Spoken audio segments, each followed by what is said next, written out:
بسم الله الرحمن الرحيم.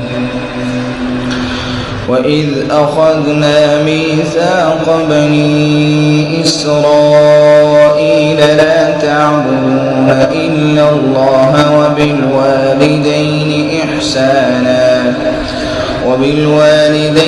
إحسانا وذي القربى واليتامى والمساكين وقولوا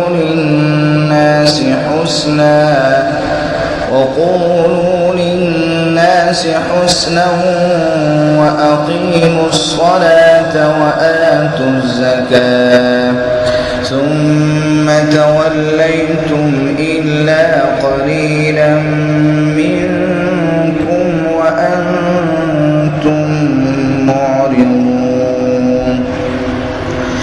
وإذ أخذنا ميثاقكم لا تسفكون دماءكم ولا تخرجون أنفسكم من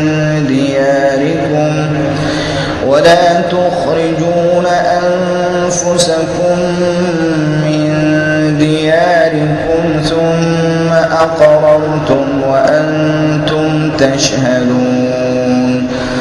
ثم أنتم هؤلاء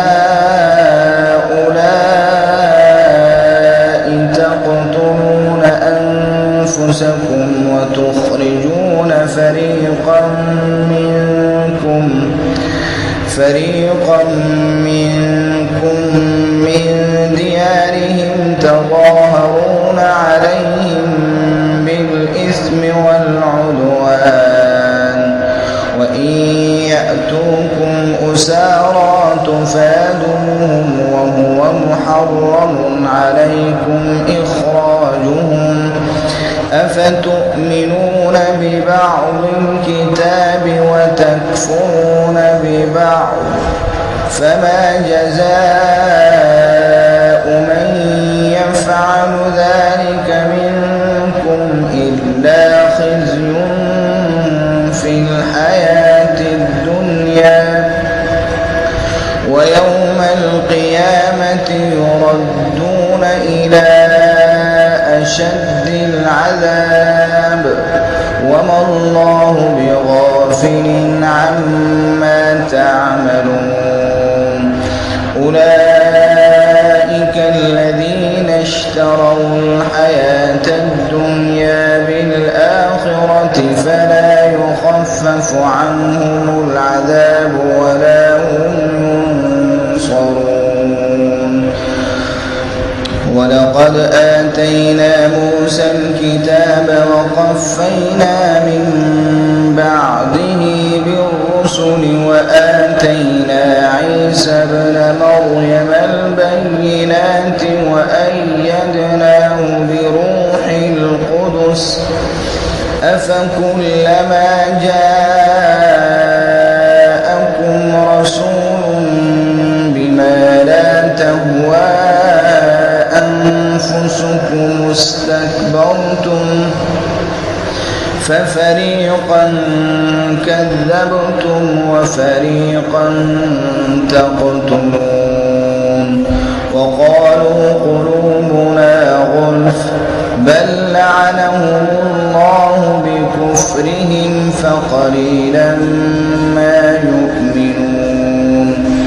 ولما جاءهم كتاب من عند الله مصدق لما معهم وكانوا من قبل يستفتحون على الذين كفروا فلما جاءهم ما عرفوا كفروا به فلعنة الله على الكافرين. بئس ما اشتروا به أنفسهم أن يكفروا بما أنزل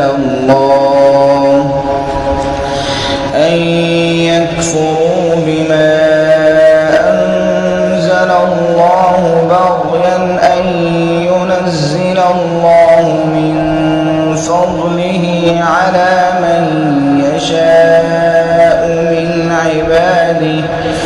فباءوا بغضب على غضب وللكافرين عذاب مهين.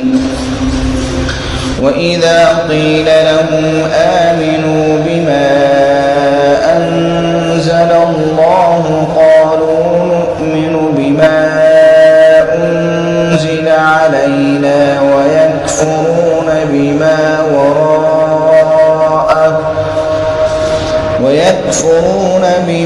وراءه وهو الحق مصدقا لما معهم قل فلم تقتلون أنبياء الله من قبل إن كنتم مؤمنين.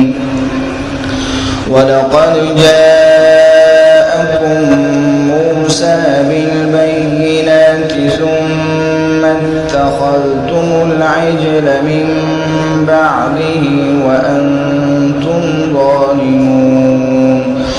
وإذ أخذنا ميثاقكم ورفعنا فوقكم الطور خذوا ما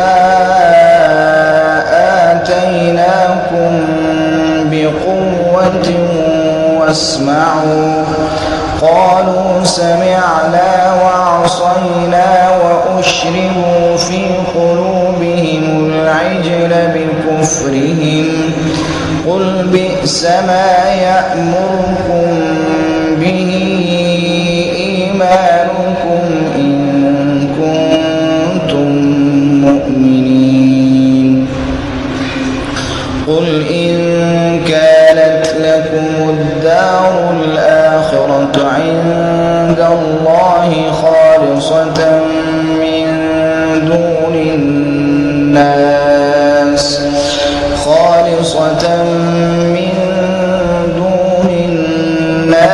فتمنوا الموت إن كنتم صادقين ولن يتمنوه أبدا بما قدمت أيديهم والله عليم بالظالمين.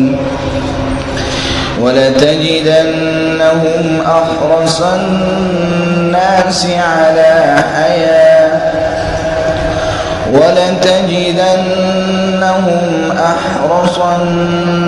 على حياة ومن الذين أشركوا يود أحدهم لو يعمر 1000 سنة وما هو بمزحزحه من العذاب أن يعمر والله بصير بما يعملون.